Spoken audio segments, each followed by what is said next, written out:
இந்த வீடியோ நமக்கு ஸ்பான்சர் பண்ணுறது பை மோட் ஷாப்பிங். இந்த ஆப்பில் வீட்டுக்கு தேவையான கிராசரி ஐட்டம் எல்லாமே வீட்டிலேருந்தே நீங்கள் பர்ச்சேஸ் பண்ணிக்கலாம். மந்த்லி டிஸ்கவுண்ட் ப்ரைஸில் சேல் பண்ணிக்கிட்டு இருக்காங்க. ஆப்பை பற்றி தெரிஞ்சுக்கணும்னா லிங்க் டிஸ்கிரிப்ஷனில் இருக்குது, மறக்காமல் செக் பண்ணி பாருங்கள்.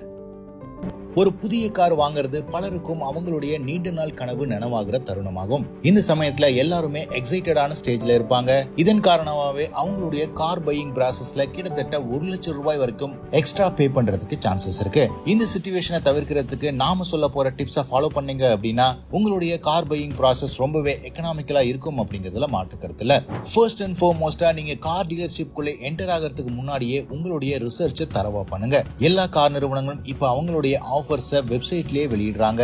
அது மட்டும் இல்லாம உங்களால முடிஞ்ச அளவுக்கு பல டீலர்ஷிப்ல கரண்டா என்னென்ன ஆஃபர்ஸ் போயிட்டு இருக்கு அப்படிங்கிற ரிசர்ச்சை செய்ய முடியும். இதன் காரணமா உங்க அருகாமையில் இருக்கிற டீலர்ஷிப்பை நீங்க அணுகும் போது கிட்டத்தட்ட 30,000 இருந்து 50,000 ரூபாய் வரைக்கும் அடிஷனல் டிஸ்கவுண்ட் கேட்டு பெற முடியும். ஒரு டீலர்ஷிப்பை மட்டுமே அணுகி அங்கேயே காரை புக் பண்றது ரொம்ப எக்கனாமிக்கல் டெசிஷனா இருக்காது. குறிப்பா பர்டிகுலர் டீலர்ஷிப்ல நிறைய ஸ்டாக்ஸ் இருந்தது அப்படின்னா உங்களுக்கு இன்னுமே அதிக ஆஃபர்ஸ் கொடுக்கறதுக்கு சான்சஸ் இருக்கு. ரெண்டாவது முக்கியமான டிப், டைமிங் ரொம்ப முக்கியமாகும். காரை புக் பண்ணும்போது கார் டீலர்ஸா இருக்கட்டும், சேல்ஸ்மேனா இருக்கட்டும், எல்லாருக்குமே மந்த் எண்ட் இருக்கிற வீக் ரொம்ப முக்கியமான விஷயமாகும். நீங்க 20ஆம் தேதியில இருந்து 30ஆம் தேதிக்குள்ள எந்த டீலர்ஷிப் அணுகுனீங்க அப்படின்னாலும் 1 வீக் உள்ள நீங்க பர்ச்சேஸ் பண்ற அஷூரன்ஸ் கொடுத்தீங்க அப்படின்னா நல்ல ஆஃபர்ஸ் கொடுப்பாங்க.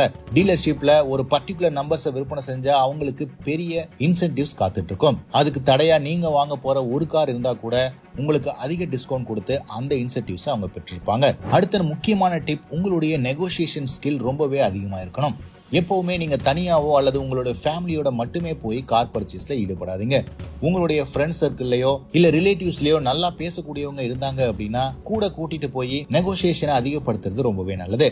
அவங்க கொடுக்குற ஆஃபரை ஃபர்ஸ்ட் டே அக்செப்ட் பண்ணாம நீங்க கார் பையிங்ல எந்த விதமான அர்ஜென்சியும் காட்டாம இருந்தீங்க அப்படின்னா நல்ல பிரைஸ்க்கு நீங்க காரை புக் பண்ற சான்சஸ் அதிகமா இருக்கு.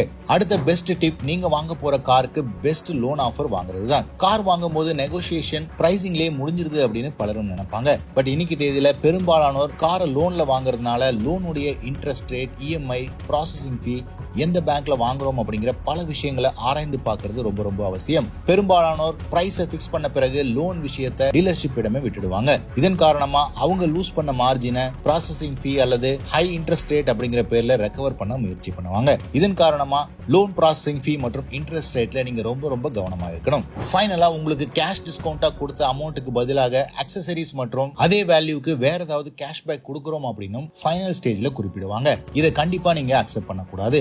ஏன்னா அவங்கள பொறுத்த வரைக்கும் அக்சசரிஸ்க்கு அதிக மார்ஜின் இருக்கும். கேஷ் டிஸ்கவுண்ட்டை மட்டுமே நீங்க கேட்டு பெற வேணும். ஃபைனலா கார் இன்சூரன்ஸ் முக்கியமான பங்கு வகிக்குது. கார் டீலர்ஷிப்ல தான் நீங்க இன்சூரன்ஸ் வாங்கணும் அப்படிங்கிற எந்த விதமான கட்டாயமும் கிடையாது. இன்சூரன்ஸும் பல இடங்கள்ல நீங்க விசாரிச்சு எதுல ரீசனபிளான கோட் கொடுக்குறாங்க, பிரைசிங் மட்டும் பார்க்காம எந்த இன்சூரன்ஸ்ல அதிகபட்ச கவரேஜ் கொடுக்குறாங்க அப்படிங்கிற எல்லா டீடைல்ஸையும் ஆராய்ந்து இன்சூரன்ஸை வாங்குனீங்க அப்படின்னா ஷோரூம்ல வாங்குறத விட கண்டிப்பா நீங்க 10,000 இருந்து 20,000 ரூபாய் சேவ் பண்ண முடியும்.